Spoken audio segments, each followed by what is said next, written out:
Assalamualaikum warahmatullahi wabarakatuh. Salam sejahtera untuk kita semua. Apa kabar semuanya pendengar Trijaya dan pemirsa dimanapun Anda berada? Udah nyoblos belum? Mudah-mudahan udah pada nyoblos ya. Sekarang baru jam 10, masih panjang waktunya sampai jam 1, berarti masih ada 3 jam lagi untuk nyoblos. Oke, cuaca hujan tapi mudah-mudahan nggak menyurutkan niat ya. Jangan balik lagi, melingkar lagi. Waduh, ini cuacanya memang mendukung banget buat tarik selimut lagi. Hari ini ada beberapa daerah yang banjir juga, di Joglo, di Ciledug, terus di Bungur. Waduh, mudah-mudahan TPS-nya tetap aman ya, dan yang penting adalah surat suaranya, susunya tetap aman. Ini nih kayak kru di sini juga, luar biasa nih semangatnya di hari libur. Ini pada dapat lemburan nggak nih, krunya nih? Kan menurut Kepres kan nih hari libur nih. Menurut Kepres nih hari libur nih, udah ditekan Kepres sama Pak Jokowi. Kalau masuk dihitung lembur. Gak apa-apa. Mudah-mudahan dicatat amal kita ya. Ibadah. Terus kobul. Oke. Kobul.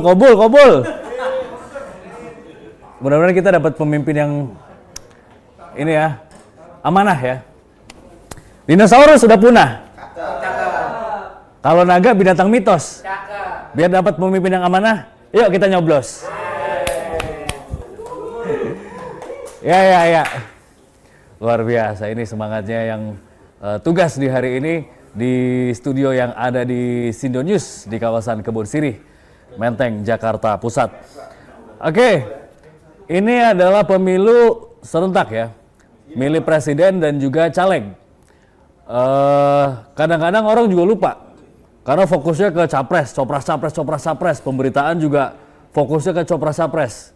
Mungkin agak sedikit tenggelam ya pemberitaan soal caleg. Walaupun bagi caleg ya tetap mereka berdarah-darah, timnya juga di grassroots berdarah-darah tuh. Udah pada hafal ya, udah pada tahu ya, udah pada nyoblos kertas suaranya. Capres abu-abu. Kalau DPD merah ya, DPD merah. DPR RI kuning. Wah, ini ketahuan kagak pada nyoblos nih. Ya.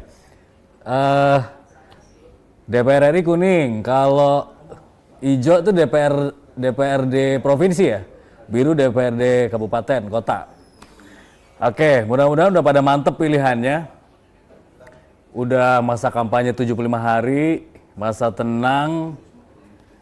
Udah istikharah ya, yang tadinya masih bingung, masih ada undecided voter, swing voter, masih bimbang, udah nonton debat juga, referensi udah banyak tuh di sosmed, pada kampanye, pada live juga di TikTok. Atau malah tambah bingung pas nyoblos, karena kampanyenya gila-gilaan, di sosmed juga gila-gilaan ya, orang pada live capres.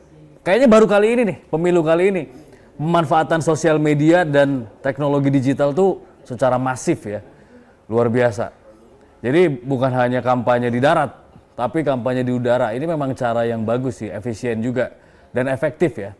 Apalagi targetnya tuh segmennya pemilih muda, milenial, Gen Z. Itu kalau dihitung-hitung pemilih pertama itu kan ada sekitar 30% ya. 30%. Terus pemilih kedua ada 30%. Total itu pemilih-pemilih muda itu ada 60%. Sebenarnya itu yang menyebabkan para calon ini fokus ke pemilih muda, ke Gen Z, menggunakan sosmed, pakai influencer. Karena itu yang pengen di-grab gitu, suaranya pemuda. Kasarnya gini deh, kalau misalnya kita bisa memenangkan suara pemilih muda, itu udah dapat tuh sekitar 60%, dan itu udah menang. Kalau 20 provinsi juga menang, perolehan suaranya minimal 20% juga dapat ya. Jadi nggak gampang sebenarnya untuk bisa menang satu putaran. Kemungkinan sih tetap 2 putaran ya. Oke, ngomong-ngomong gue belum perkenalan ya.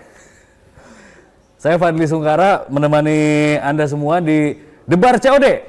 Dengar bareng coblos dan opini demokrasi. Kita akan pantau pemilu di berbagai daerah, termasuk di luar negeri juga. Nanti kita akan ngobrol-ngobrol sama diaspora. Terus kita juga akan ikutin quick count, perhitungan cepat hasil pemilu 2024. Kemudian kita juga akan ngobrol-ngobrol juga dengan narasumber yang udah disiapin ya teman-teman kru yang luar biasa. yang akan kita ajak ngobrol di sini. Analisanya, pandangannya terkait dengan pemilu 2024 yang digelar hari ini. Nah, sekarang kita sudah kedatangan narasumber nih. Ini yang kita tunggu-tunggu. Sebenarnya dari tadi hostnya nggak penting. Ini ada Erik Ardianto, pakar komunikasi politik. Ladies and gentlemen, please welcome Erik Ardianto. Gimana Bang? Sehat Bang? Sehat Mas. Waduh, udah nyoblos Bang? Belum. Habis ini nyoblos ini. Pantesan tangannya masih bersih. Iya masih bersih nih Mas. Saya juga bersih, tapi udah nyoblos. Oh, jadi bukan jarinya yang saya cemplungin, apa itu? Bajunya ungu. Iya. Waduh, ini puncaknya Bang ya? Iya. Puncak dari rangkaian kepemiluan. Puncaknya adalah hari ini, walaupun kalau misal terjadi 2 putaran, ada puncak lagi, satu lagi. Iya, benar. Oke, kalau Bang Erik, apa aja Bang yang udah dicatat selama berlangsungnya tahapan-tahapan pemilu sampai hari ini? Kalau bicara pemilu hari ini tentu saya kira menarik ya Mas ya. Karena pemilu hari ini kita menyoblos presiden atau calon wakil presiden yang baru ya. Artinya tidak dalam kategori periode kedua gitu. Yeah.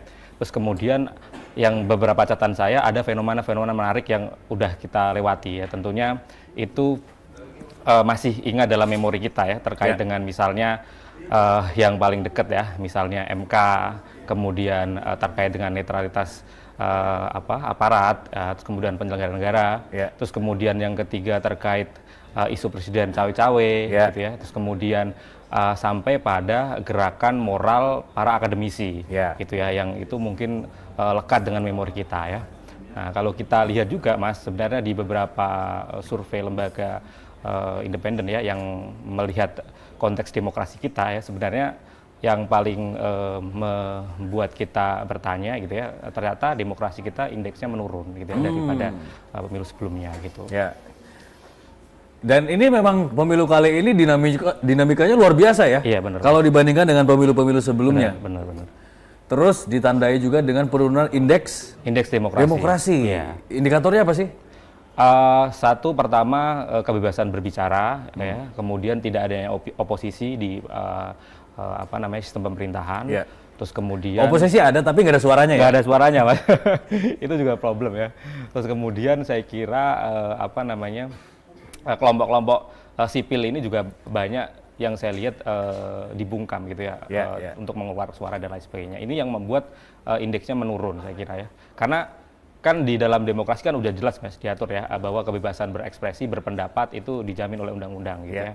Nah, demokrasi juga saya kira harus ya menciptakan sistem meritokrasi ya, di mana setiap anak bangsa punya kesempatan yang sama untuk mencoba maju ke dalam arena kontestasi. Tapi praktek hari ini ya yang mencuat justru isu politik dinasti yang berkembang gitu. Dan ini kayaknya sulit ya untuk kita nafikan ya, namanya isu politik dinasti. Dan mungkin kalau di negara kita ini sejarah ya, baru pertama kali ya? Iya Mas. Jadi saya baca bukunya Letvin, bukunya judulnya Matinya Demokrasi. Dia mengatakan gini Mas, ada 2. Kenapa demokrasi itu mati? Yang pertama, demokrasi itu mati karena adanya kudeta militer ya. Ya, pemimpin yang sah itu kemudian dikudeta di militer, seperti contoh yang terjadi waktu pemerintahan Chile di Allende. Yang kedua, sistem demokrasi itu juga bisa mati gara-gara ada kekuatan ekonomik dan kekuatan penguasa yang kemudian bergabung ya kan, kemudian dia mengikuti proses demokrasi, tetapi dalam prakteknya kemudian ada hal-hal yang sifatnya melanggar etik dan norma. Seperti contohnya misalnya apa yang terjadi di hari ini ya, kita lihat contohnya MK yang udah terbukti di MK secara etik melanggar. Terus kemudian ya yang di luar dugaan ya, kita tahu bahwa terjadinya politik dinasti juga itu bisa ditengarai sebagai kalau kita bicara tadi ya termasuk dalam konteks penurunan dan bisa berimplikasi pada hancurnya demokrasi. Jadi ada 2 itu ya, dari sisi kudeta, kemudian dari sisi pelanggaran-pelanggaran yang dilakukan oleh para kontestan di dalam konteks demokrasi itu sendiri. Oh, nah kalau kita ngomongin 2 faktor tadi, sebenarnya kan rumornya udah mencuat nih. Ya. Belakangan ini kan sempat muncul isu pemakzulan. Ya. Ini sebetulnya sebuah rumor aja yang digelindingkan jelang pemilu atau sebetulnya ada kemungkinannya? Ya, ini sebenarnya menjadi PR tidak hanya pemerintah sekarang yang berkuasa ya Mas ya. Bisa jadi pemerintah nanti misalnya ketika kandidat nanti siapa yang terpilih gitu ya, dengan konteks isu-isu yang berkembang sangat sampai hari ini sangat keras gitu ya, kemudian termasuk tadi isu pemakzulan yang muncul di permukaan, saya kira kalau dalam konteks hari ini untuk pemakzulan itu agak sulit karena proses yang terjadi, misalnya kita bicara pemakzulan Presiden Jokowi, Pak Jokowi juga faktanya mengikuti dalam konteks demokrasi gitu ya. Prasyarat pemakzulan itu juga banyak ya, misalnya kalau misalnya presiden mau diturunkan itu melalui proses mekanisme yang ada di DPR ya, dan di sana kemudian mayoritas partai politik juga masih mendukung dari pemerintahan yang sekarang. Nah itu akan sulit karena satu sisi oposisinya nggak ada. Nah kalau kecuali terjadi dinamika kayak misalnya kalau kita bilang kayak 98 misalnya, masyarakat tergerak turun ke jalan. Nah itu yang sebenarnya harus diantisipasi pasca pemilu ini sih Mas, yang kemudian akan harapan kita semua kan setelah pemilu ini kelar kemudian berjalan damai kan. Tapi ketika isu-isu ini yang berkembang sebelum pemilu ini tidak dapat dimitigasi oleh nanti orang yang kepilih gitu ya, nanti akan menyebabkan gelombang-gelombang protes yang menurut saya itu yang harus dihindari gitu ya. Oke, dengan berbagai dinamikanya, dengan berbagai problemnya, kemudian intriknya dan segala macamnya, show must go on. Pemilu harus tetap jalan. Akhirnya digelarlah hari ini seperti yang sudah dijadwalkan.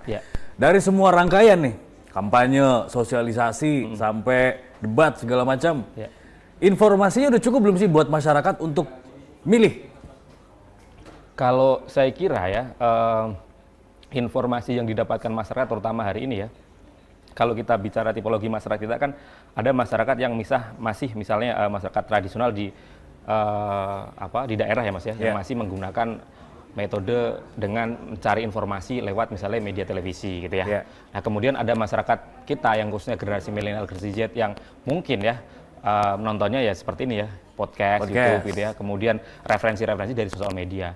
Nah saya kira hari ini keterbukaan informasi itu benar-benar dibuka luas ya, sehingga masyarakat itu bisa mencari preferensi politik mereka terhadap beberapa kandidat itu, termasuk dengan partai politik, termasuk sampai pada kandidat di level misalnya DPR RI, kemudian DPRD provinsi, sampai pada DPRD tingkat kabupaten atau kota. Nah, mereka punya referensi kuat terhadap itu.